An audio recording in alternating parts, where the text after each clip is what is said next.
नमस्कार श्रोता बंधुरा आमार এই গল্পের আসরে সবাইকে স্বাগত। সকলের কুশল কামনা করে আজকের গল্প পাঠ শুরু করছি। আজ আমি আপনাদের শোনাবো সাহিত্যিক অদৃশ বর্ধনের কলমে গল্প ছিপ। এটি একটি গোয়েন্দা গল্প। গল্প পাঠে আমি শ্রী।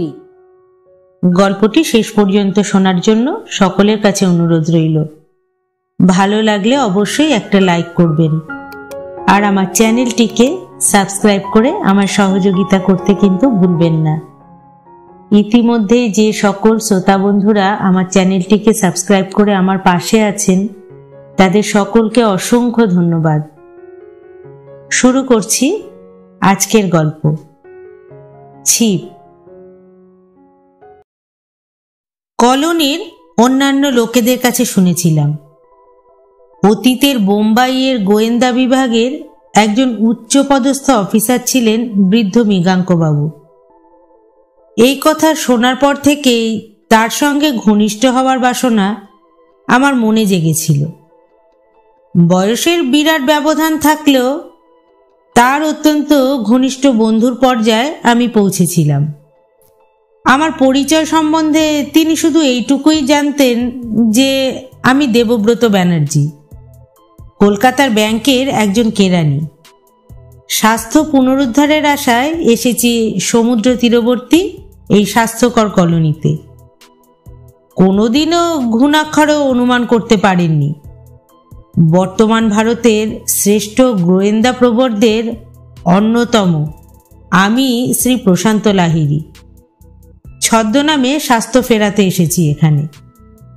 শহরের কল্লোল ছেড়ে এসেছিলাম শুধু শান্তি আর নির্জনতার লোভে। তাই নিজের নাম প্রকাশ করে সে আশাটুকু থেকে নিজেকে বঞ্চিত করতে চাইনি। তারপর একদিন কথায় কথায় তাকে যে প্রশ্ন আমি করলাম সে প্রশ্ন বোধহয় সৃষ্টির প্রথম প্রভাত থেকে প্রত্যেক গোয়েন্দাকে শুনে আসতে হয়েছে। আমি তাকে জিজ্ঞাসা করলাম, আচ্ছা মৃগাঙ্কবাবু, আপনি কোনো হত্যা মামলার কোনোদিনও কাজ করেছেন? আমার দিকে তিনি একটা বিদ্যুৎচকিত দৃষ্টি নিক্ষেপ করলেন। অর্ধ কৌতুকময় অর্ধ সন্দিগ্ধ সেই দৃষ্টি। তারপর বললেন, আমি সিআইডি ডিপার্টমেন্টের স্পেশাল ব্রাঞ্চে ছিলাম। যত রাজনৈতিক আর সন্দেহজনক বিদেশিদের নিয়েই ছিল আমার কর্মক্ষেত্র। তবে একবার একটা হত্যায় আমি জড়িয়ে পড়েছিলাম, সেটা অবশ্য আত্মহত্যা। এই বলে তিনি চুপ করে গেলেন।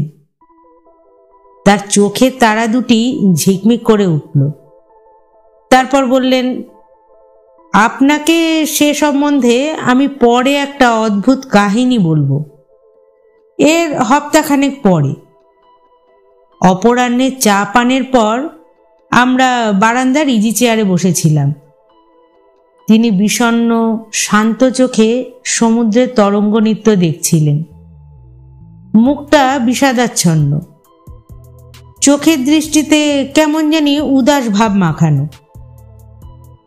অধিকাংশ সময় উনি এইভাবে চুপ করে বসে থাকতে ভালোবাসেন।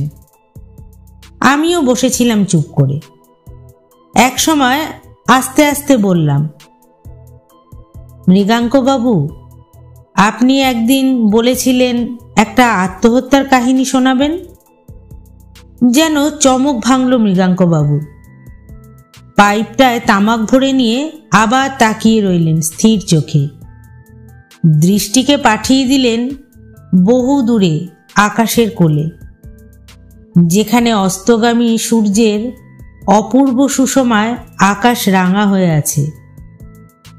সেখান থেকে যখন দৃষ্টি ফেরালেন তখন বুঝলাম বিগত দিনের মালঞ্চ থেকে উনি চয়ন করে আনছেন একটি স্মৃতিপুষ্প। তারপর বললেন, দেবব্রতবাবু, বোম্বাইতে কাজ করার সময় আমার একবার বিশেষ কাজে বেশ কিছুদিন কলকাতায় থাকতে হয়েছিল। খিদিরপুরের দিকে আমার বাড়ি ছিল, আর ছিল আমার এক বন্ধুর বাড়ি। তার নাম জয়ন্ত। সত্যি, জয়ন্তর সঙ্গে আলাপ হলে তাকে আপনি পছন্দ না করে পারবেন না। স্ত্রী পুরুষ নির্বিশেষে সকলের সঙ্গে মেশবার তার একটা আশ্চর্য ক্ষমতা ছিল। সেটাই ছিল তার বিশেষত্ব। আমরা দুজনে প্রায় প্রতি রোববারেই হাঁটতে হাঁটতে বহুদূর পর্যন্ত চলে যেতাম। ফিরতে রাত হয়ে যেত। যে রাতের কথা আমি বলছি, সে রাতে বেশ এক চক্কর ঘুরে এসে জয়ন্তর বাড়িতেই আমি রাতের আহারটা সেরে নিলাম। ঘুম আমার তখন দু চোখ জুড়ে আসছে। ওর বাড়ি থেকে প্রায় 100 খানেক গজ দূরেই আমার বাড়ি। জয়ন্ত কিন্তু বলে উঠল, এসো হে মৃগাঙ্ক, 2-1 পেগ খেয়ে যাবে না? নেশা ছিল না, তবে যে লাইনে ছিলাম সেখানে অত্যাধিক ক্লান্তির পর শরীরটাকে তাজা করবার জন্য মাঝে মাঝে রাম, হুইস্কি এদের স্মরণ নিতে হতো। জয়ন্তর অনুরোধ ঠেলতে পারলাম না। ঢুকে পড়লাম ওর ঘরে। ভেতর থেকে একে একে জানলাগুলো ছিটকিনি তুলে দিতে লাগলো জয়ন্ত। ওর এই ব্যাপারটা নিয়ে ওকে নিয়মিত ঠাট্টা করতাম। সারাদিন যখন সে বাইরে থাকতো, জানলাগুলো থাকতো খোলা, আর রাতের বেলা যত কিছু ছিটকিনি, খিল আর তালা। একদিন নয়, 2 দিন নয়, প্রতি রাত্রেই ছিল তার এই অভ্যাস। এমনকি শোবার ঘরেও সে জানলা দরজা ভেতর থেকে এঁটে শুতো। যাই হোক, গ্লাস বোতলগুলো তুলে রেখে যখন পথে বেরোলাম, শুনতে পেলাম জয়ন্ত আমার পেছনেই তালা লাগিয়ে দিল দরজায়। জয়ন্তকে আমি সেই শেষবারের মতো জীবিত দেখি। পরের দিন সকালে ট্রাম ধরতে যাচ্ছি, এমন সময় শুনলাম সামনের দিক থেকে একজন পুলিশ ইন্সপেক্টর আমার নাম ধরে ডাকতে ডাকতে আমার দিকে হন হন করে এগিয়ে আসছে। ওনার কাছ থেকেই জানতে পারলাম জয়ন্তর বাড়িতে সকালবেলা ঠিকে ঝিটা যথাসময় কাজ করতে এসে যখন দেখলো দরজা বন্ধ, কোনো সাড়া নেই আর তীব্র গ্যাসের গন্ধ, তখন সে ডেকে আনলো পাহারাওয়ালাকে। পাহারাওয়ালা ইন্সপেক্টরকে ডেকে এনে জানলা ভেঙে বাড়িতে ঢুকলো। তারপর শোয়ার ঘরে গিয়ে দেখলো বিছানার ওপর শায়িত জয়ন্তর মৃতদেহ, আর সবকটা বুনসেন বার্নার গ্যাসের চাবি খোলা। জয়ন্ত কেমিস্ট ছিল। ওর শোয়ার ঘরে পার্টিশন ঘেরা ছোট্ট একটা কাবার্ড, তাই সবসময় বুনসেন বার্নার, কেমিক্যালস আর অন্যান্য সরঞ্জাম মজুদ থাকত। সবকটা বার্নার থেকে এত গ্যাস বেরিয়েছে, পাহারাওয়ালাটা নাকি ঘরে ঢুকেই প্রায় অচৈতন্য হয়ে পড়েছিল। যাই হোক, ইন্সপেক্টর আমায় চিনত। এ সংবাদও রাখত যে জয়ন্ত আমার বিশেষ বন্ধু, তাই সর্বপ্রথমেই ছুটে এসেছে আমার কাছে। তার সঙ্গে ঢুকলাম বাড়ির মধ্যে। আমার বেশ মনে পড়ে, প্রথমেই সিঁড়ির নিচে খুপড়ি ঘরটায় গ্যাস মিটারের ওপর আমার দৃষ্টি আকর্ষণ করলো সে। আমাকে শুধোলে, আচ্ছা মৃগাঙ্ক বাবু, আমার তো মনে হয় এটা নিছকই দুর্ঘটনা ছাড়া আর কিছুই না। ধরুন উনি বার্নার জ্বালাতে গিয়ে দেখলেন যে মেন ককটা বন্ধ। এত রাতে আর কে নিচে নামে বলুন? উনি চাবিগুলো বন্ধ করতে ভুলে গিয়ে ঘুমিয়ে পড়লেন। আচ্ছা, এই সময় যদি একটা বেড়াল ওই ঘুলঘুলিটার ভেতর দিয়ে লাফিয়ে পড়ে মেন ককটার ওপর? খুপড়ি ঘরটার প্রায় ছাদের কাছে মিটার থেকে 10 ফুট উঁচুতে একটা ভেন্টিলেটর ছিল। 4 চৌকা গর্ত একটা, এবড়ো খেবড়ো, কিন্তু মোটা মোটা শিক বসানো। কিন্তু তাও তো দেখছি সম্ভব নয়।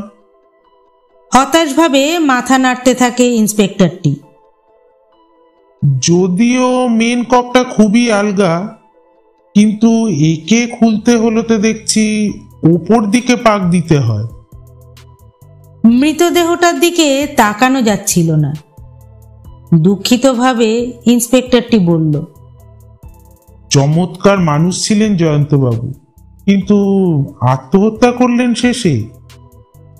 তারপর যথারীতি পুলিশি তদন্ত হলো। জয়ন্ত সবকটি জানলা দরজা ভালো করে এঁটে বার্নারগুলোর চাবি খুলে দিয়েছিল। কাজেই যথাসময়ে তার কর্নারি ফেল হয়েছে, অর্থাৎ আত্মহত্যা। পুলিশি তৎপরতার শেষ ওইখানেই। কিন্তু ব্যাপারটা এত সোজা ছিল না, কেননা জয়ন্ত মোটেই আত্মহত্যা করেনি, তাকে ধীর মস্তিষ্কে খুন করা হয়েছিল। কথাটা শুনে আমি লাফিয়ে উঠলাম।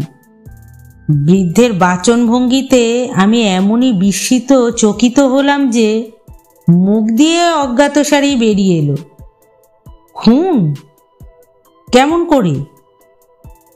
একটা ছিপ দিয়ে, মৃগাঙ্কবাবু বললেন। বিস্ফারিত চোখে আমি তাকিয়ে রইলুম। জয়ন্তবাবু গ্যাসে আত্মহত্যা করেননি, একটা ছিপ দিয়ে তাকে হত্যা করা হয়েছে। এ সংবাদ তাহলে পরে প্রকাশ পেয়েছিল, তাই না মৃগাঙ্কবাবু? আমি বললাম, না, কোনোদিনই প্রকাশ পায়নি। কিন্তু আপনি তো জানতেন, আপনি তার ঘনিষ্ঠ বন্ধুও ছিলেন, তবু কেন আমি বললাম না? মাথাটা কাত করে আমার দিকে তাকিয়ে রইলেন মৃগাঙ্কবাবু। অনেক কারণে মশাই, অনেক কারণে।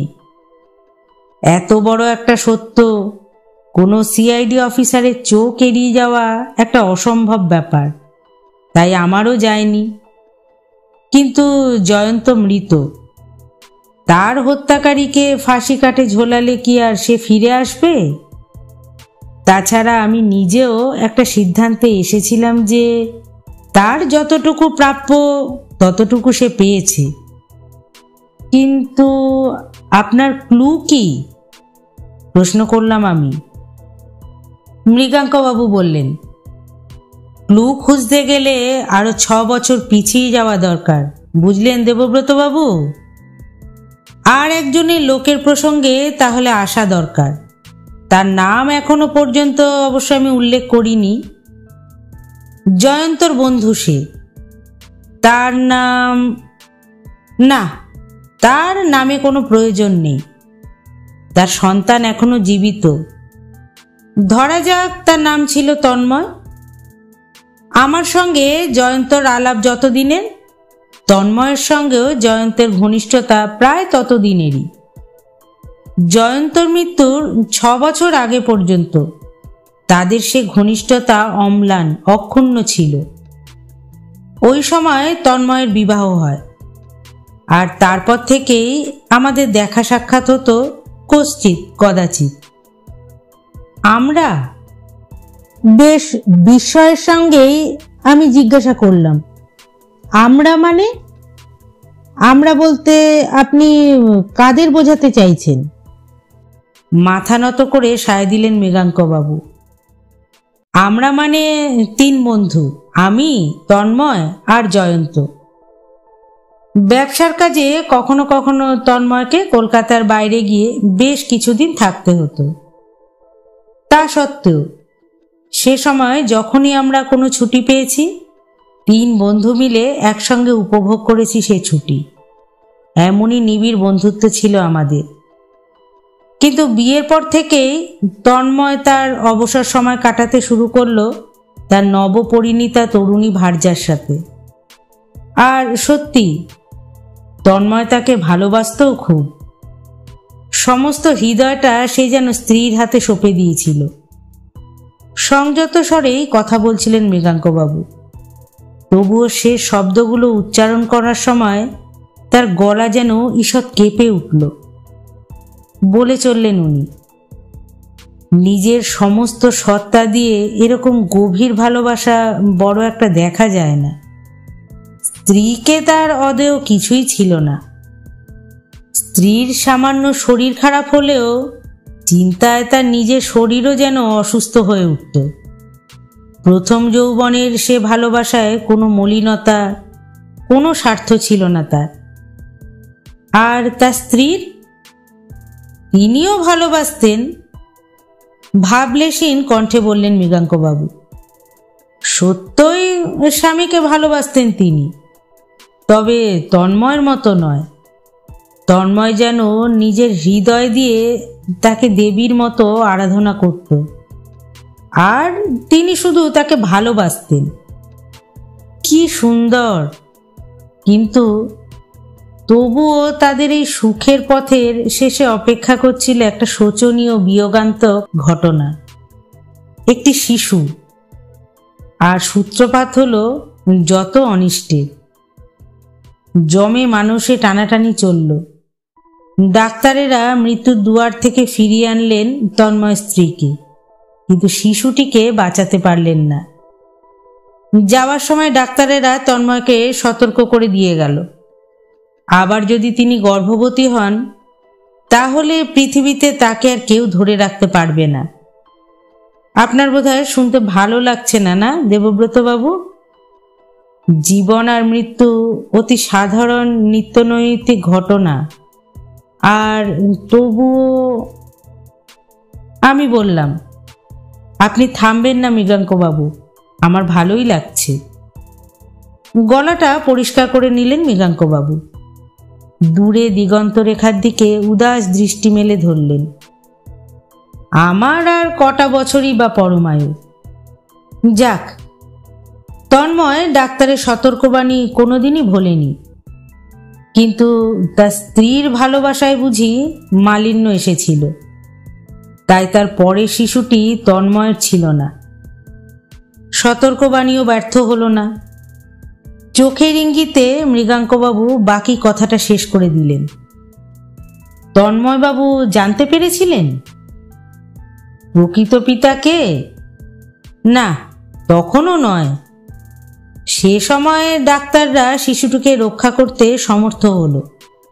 স্ত্রীর দেহ ছাই হয়ে যাওয়ার পর তন্ময় একজন ভালো নার্স এনে শিশুটিকে সঁপে দিল তার হাতে। বিষণ্ণভাবে মৃগাঙ্কবাবু এক দৃষ্টে তাকিয়ে রইলেন আমার দিকে।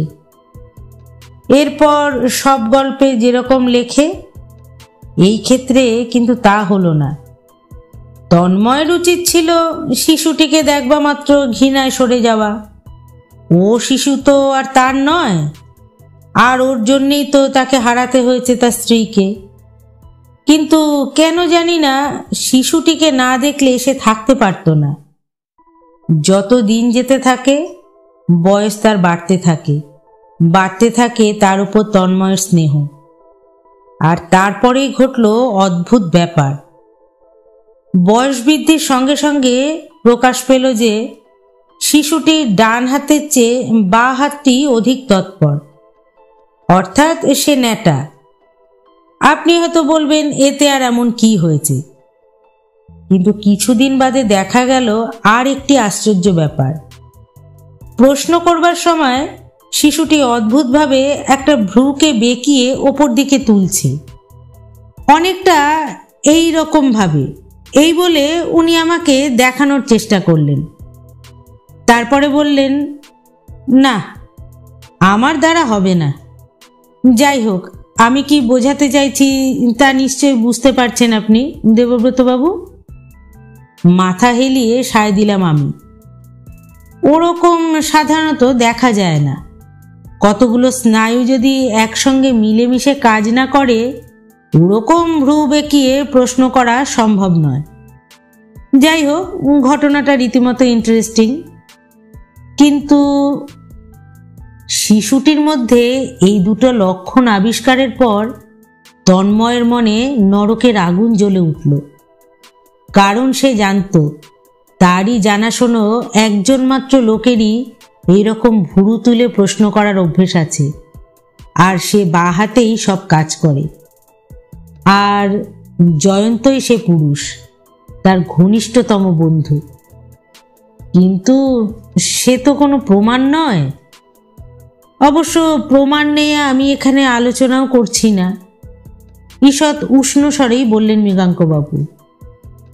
বিষয়টা তন্ময়ের মনে কিভাবে ধীরে ধীরে ছড়িয়ে পড়ল, শুধু সেই ছবিটাই আপনার সামনে তুলে ধরার চেষ্টা করছি মাত্র। এতদিন তার মনে সন্দেহের বাষ্পটুকুও ছিল না, কিন্তু নিতান্ত অকস্মাৎ বিশ্বাস তার দৃঢ় হয়ে গেল। শিশুটির মাকে সে যেমন ভালোবাসত, তেমনি ভালোবাসত সেই বাচ্চাটিকেও। দেখত তারই সামনে তাকে খেলাধুলা করতে, আর দিনের পর দিন এই দৃশ্য তাকে স্মরণ করিয়ে দিত শিশুর জন্ম রহস্য। এই কথা চিন্তা করলেই তার মস্তিষ্কের স্নায়ুগুলো রক্তের চাপে যেন ফেটে পড়বার মতো হতো। মাঝে মাঝে মনে হতো এইবার বুঝি সে উন্মাদ হয়ে যাবে। অসহ্য দুঃসহ সেই চিন্তা। কিন্তু জয়ন্তর সাথে তার বন্ধুত্ব রইল আগের মতোই নিবিড়, অম্লান। সে অপেক্ষা করতে লাগলো উপযুক্ত সময় আর উপযুক্ত স্থানের জন্য। অপেক্ষা করতে লাগলো সেই দিনের জন্য, যেদিন সে নেবে তার স্ত্রীর হত্যার নিষ্ঠুর প্রতিশোধ। পাইপটার আগুন নিভে গিয়েছিল। তামাক ভরে আবার জ্বালিয়ে নিলেন মৃগাঙ্কবাবু। জিজ্ঞেস করলেন, আচ্ছা, খুনটার প্ল্যানটা এখনো ধরতে পারেননি না আপনি? আমি বললাম, আপনি একটা ছিপের কথা বলছিলেন না? হ্যাঁ, সাধারণ ছিপ না, ফোল্ডিং ছিপ। তবে পেরেছি, কিন্তু ঘটনাটা আমি আপনার মুখেই শুনতে চাই মৃগাঙ্কবাবু। বিস্মিত চেক হয়ে আমার দিকে তাকালেন মৃগাঙ্কবাবু। আপনি প্ল্যানটা বুঝতে পেরেছেন? হ্যাঁ, আমি বললাম। তারপর কিছুক্ষণ চুপ করে রইলেন মৃগাঙ্কবাবু। ছোট্ট একটা দীর্ঘ নিঃশ্বাস ফেলে আবার বলতে লাগলেন, ছিপটা বাগানের গুদামের মধ্যেই খুঁজে পেয়েছিল তন্ময়। আপনাকে তো আগেই বললাম, আমরা তিনজন বহু বছর ধরে মাইলখানেক জায়গার মধ্যেই বাস করে আসছি। বাড়ির বাইরে আর ভেতরে একজনের গতিবিধি আরেকজনের অজানা ছিল না। যে সন্ধ্যায় আমি আর জয়ন্ত বেড়াতে গিয়েছিলাম, তখন তন্ময় জয়ন্তর বাড়িতে ঢুকে প্রথমে সিঁড়ির তলার মেন ককটা দিয়েছিল বন্ধ করে। তারপর শোয়ার ঘরে গিয়ে সবকটা বুনসেন বার্নারে চাবি দিল খুলে। অত রাতে ফিরে জয়ন্ত যে বার্নার জ্বালিয়ে এক্সপেরিমেন্ট করতে যাবে না তা সে জানত। আর তাছাড়া কটা চাবি ঘোরানোর মধ্যে এমন কিছু অস্বাভাবিকতা নেই যে জয়ন্তর চোখে তা ধরা পড়বে। এত রাতে অ্যালকোহলের নেশায় বিছানায় শোয়া মাত্রই গভীর ঘুমে সে অচৈতন্য হয়ে পড়েছিল। দরজার কাছ থেকে জয়ন্তর কাছে বিদায় নিয়ে আমি যখন চলে আসি, তখন বাগানে লুকিয়েছিল তন্ময়। শোয়ার ঘরে আলো না নেভা পর্যন্ত সে অপেক্ষা করে রইল। তারপরেও আধ ঘন্টা রইল লুকিয়ে। তারপর যখন, আমার অনুমান, যখন জয়ন্তর নাসিকাধ্বনি শুনতে পেল, তখন বাইরে বেরিয়ে এলো। গ্রীষ্মকালের পরিষ্কার রাত, হাতে সময়ও রয়েছে প্রচুর। কাজেই ধীরে সুস্থে কাজ শুরু করলো তন্ময়। ছিপের টুকরো টুকরো অংশগুলো নিয়ে পরপর জুড়ে ফেলল। তারপর এসে দাঁড়ালো জয়ন্তর শোয়ার ঘরের জানলার নিচে। জানলার শাঁসিতে লম্বা ছিপটা দিয়ে দিল ছোট্ট একটা টোকা। তারপর অনুমান করে নিন। আরও কিছুক্ষণ নিঃশব্দেই অপেক্ষা করল সে। অবশেষে সে নিশ্চিন্ত হলো যে অঘরে ঘুমোচ্ছে জয়ন্ত। এরপর বাকি কাজটা খুবই সহজ। ছিপটাকে আবার টুকরো টুকরো করে ফেলা হলো। খুপড়ির ঘুলঘুলি দিয়ে একটির পর একটি টুকরো গলিয়ে দিয়ে আবার জুড়ে ফেলতে লাগলো তন্ময়। তারপর খুপড়ির অন্ধকারে ছিপটা কিছুক্ষণ নাড়ল এদিক ওদিক। শেষকালে ছিপের ডগায় যে গোল রিংটা ছিল, সেটা আটকে গেল মেন ককে। ওপর দিকে ছোট্ট একটা টান, খুলে গেল গ্যাসের পথ। আস্তে আস্তে ছিপটাকে খুলে নিয়ে বাইরে বার করে আনলো তন্ময়। সবশেষে ছিপের বান্ডিলটাকে রেনকোটের তলায় রেখে বেড়াতে বেড়াতে ফিরে এলো বাড়িতে। শেষ হয়ে গেল সব। জয়ন্তবাবুর ঘুম যদি ভেঙে যেত, বললাম আমি। তাতে তন্ময়ের বিশেষ কিছু হতো না। আধখানা জীবন পড়েছিল তাদের সামনে, একদিন না একদিন আর একটা উপায় খুঁজে বার করতই। কিন্তু শাস্তির সেই রাত্রিতে জয়ন্তর ঘুম ভাঙেনি, কোনোদিনও আর ভাঙলও না।